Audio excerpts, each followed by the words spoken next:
Meyer Lansky, Dean of Finance for all of organized crime, supervisor of casino gambling worldwide for the mob, the elder statesman whose advice is sought on almost every aspect of money making or money laundering by the mob.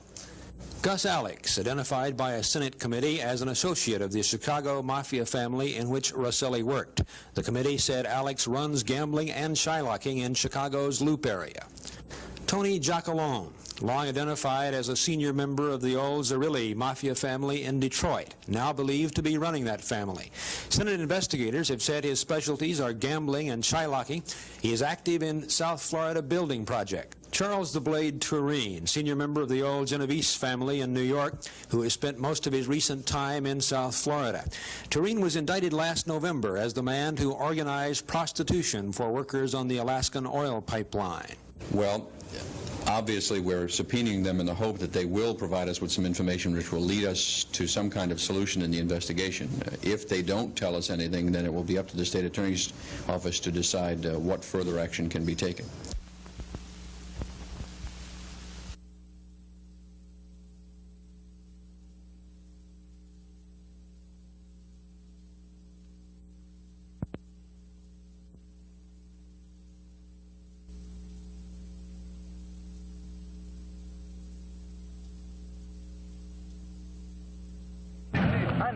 I know, but, you know, you have to realize, you know.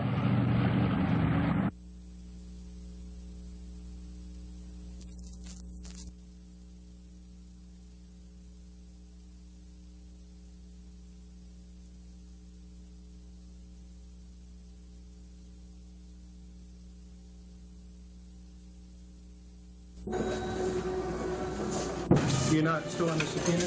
No. Did you answer all the questions?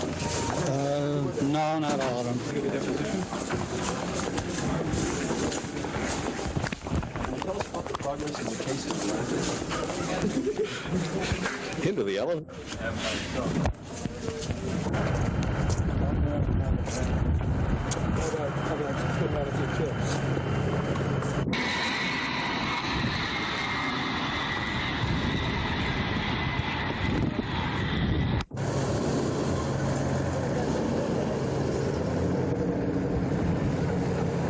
He most certainly appears to have died on or about July 28th, when he was reported to have last been seen alive.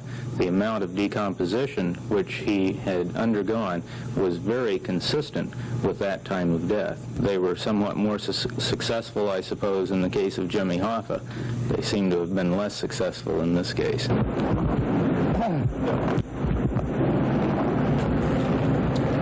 What's the state of the investigation now? We're pretty busy right now, and we're continuing the investigation as of that happened yesterday. Is there any information you can tell us? Well, anybody that has any information regarding Mr. Roselli leaving Fort Lauderdale area, we're trying to locate any information on July the 28th after 1 p.m. John Roselli testified last year to the Senate Intelligence Committee that he and longtime friend Sam Giancana were recruited by the CIA to assassinate Cuban Premier Fidel Castro. Before Giancana could testify, he was murdered. Saturday, fishermen found a 55-gallon barrel wrapped in chains with a body inside. The victim was identified early Sunday as John Roselli, believed to be a key figure in underworld activities. Investigators at the Dade County Public Safety Department say they are receiving phone calls from law enforcement agencies throughout the United States about the Roselli case, and several motives into the homicide have been established. There's a good possibility, as far as motives go, that it may be a power struggle or his testimony regarding a Senate subcommittee involving Castro activities. All these motives are not being ruled out at this time. Do you know if there are any leads in the case? At this point, I would say no. But we are working very diligently, and we have investigators out in the street to uncover whatever we can, possibly make an arrest in this case. According to sources within the Dade County Public Safety Department, there has been an increase of mob-related activities here in South Florida, and that increase means there will be more violent crimes linked to the organized underworld. I think if you look at the historical pattern of organized crime deaths in this community, in the last 4 or 5 years we've had quite a significant number of deaths. What we can anticipate because of this movement is open competition amongst family groups and independents, which will result in continued violent type crimes. And this is a fallacy that people feel it doesn't affect them. It affects the whole community. John Roselli's last known address was 5220 Southwest 10th Court in Plantation, a single-story house in an upper-middle-class Broward neighborhood. The neighbors say Mr. and Mrs. J. Deagle live there, but they haven't been seen in over a week. The flowers at the front door remained outside early this afternoon. The FBI confirms that Roselli's real name is Filippo Sacco, and agents add they will not openly investigate the murder until they get jurisdiction in the case. Al Sunshine, Channel 4 News. Reputed mafia associate Giulio Greco is scheduled to appear before Dade State Attorney's investigators here tomorrow in their probe of the gangland-style slaying of mobster John Roselli. Greco was questioned last week, and it's speculated that he, like most of the other witnesses, refused to answer questions about the slaying. Most of the witnesses have organized crime backgrounds, in line with the current theory that Roselli was killed by the mob for talking too much.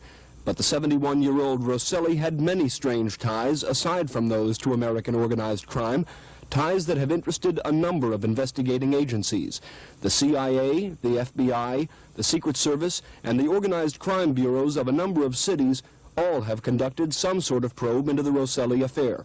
But because of the strange nature of the case, information has not been freely exchanged, bogging down the investigation. Roselli's connection with Cuba was deep and long-running.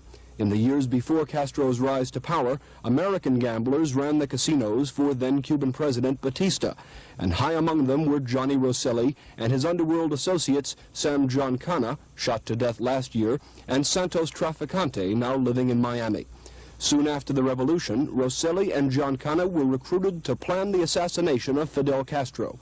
Their contact, Robert Mayhew, at one point Howard Hughes's right-hand man and a CIA operative. Another familiar name appears, Judith Exner, self-styled mistress of President John Kennedy, was also the girlfriend of both Giancana and Roselli. The attempts on Castro's life, both before and after the Bay of Pigs, were unsuccessful, but they led to another bizarre connection. Roselli let it be known in 1967 that he knew the identities of Castro agents who had come to this country to assassinate John Kennedy in retaliation for the attempts on Castro's life. There is evidence that Roselli's theory was discounted to a great degree by authorities at the time.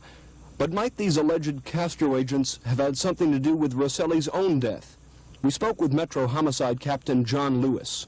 Well, we've certainly been aware of the information that Mr. Roselli was testifying before a Senate committee in Washington, that he had apparently assisted the CIA in setting up alleged assassination plots of Castro by his influence with organized crime. But we have no information as a result of our investigation that this entered into his death.